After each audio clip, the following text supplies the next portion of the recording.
नमस्कार साथियों एवं प्रिय माताएं बहनें, मैं आप सभी को यही बोलना चाहूंगा कि उठो समाजवादियों, अब आगे बढ़ने की बारी है।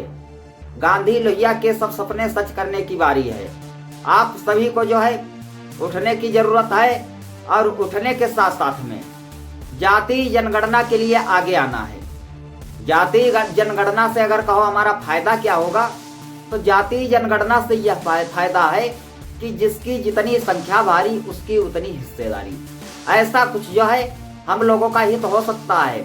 लेकिन भारतीय जनता पार्टी की सरकार जाति जनगणना करवाने से पीछे हटती है। क्यों पीछे हटती? क्योंकि वो हम लोगों के अधिकार देना नहीं चाहती है। और अधिकार देना चाहती नहीं, लेकिन जनता जो है, जनता भी अब समझ चुकी है और हमें पूरा विश्वास है कि जाति जनगणना के लिए बढ़ चढ़कर के लोग हिस्सा लेंगे और अपने अधिकार लेंगे। तब हमारा हित और हमारे समाज का हित हो सकता है। नहीं तो भारतीय जनता पार्टी की सरकार में आरक्षण खाने का काम तो किया ही गया, और हमारे देश में देखो क्या नहीं हो सकता है, ये तो अब कहा ही नहीं किया जा सकता है भारतीय जनता पार्टी की सरकार में।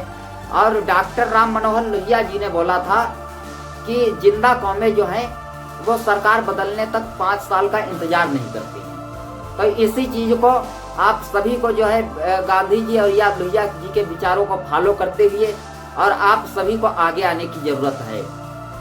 जब आगे आओगे तब जाति जनगणना हो सकती है, और जाति जनगणना जब संपन्न होगी तब हमारे देश का हित और हमारे समाज का हित होगा। नहीं तो हमारे देश का हित कहीं भी नजर नहीं आ रहा है।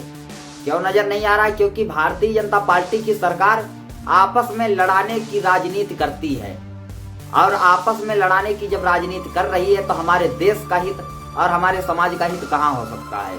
अभी तक तो भारतीय जनता पार्टी की सरकार में मंदिर या मस्जिद जैसे मुद्दे जो है उठाए जाते थे, और अब जो है इंडिया और भारत को भी आपस में लड़ाने का काम भारतीय जनता पार्टी की सरकार में हो गया कि अब जो है इंडिया अलग कर दिया, भारत अलग कर दिया। और जबकि इसी बात को 20 साल पहले 2004 में माननीय श्री मुलायम सिंह यादव जी ने विधानसभा में उठाने का काम किया था। तो इस चीज को जो है, इस फैसले को सम्मिलित भी किया गया कि उसमें संविधान में दिया गया है इंडिया दैट इज भारत। तो माननीय श्री मुलायम सिंह ने मांग रखी थी कि भारत दैट इज इंडिया होना चाहिए। तब भारतीय जनता पार्टी के लोगों ने ही वहां पर जो है इस चीज का विरोध करते हुए और वहां पर जो है इस फैसले को मानने से इनकार किया था। और आज वही लोग जो है इंडिया हटाने की बात कर रहे हैं।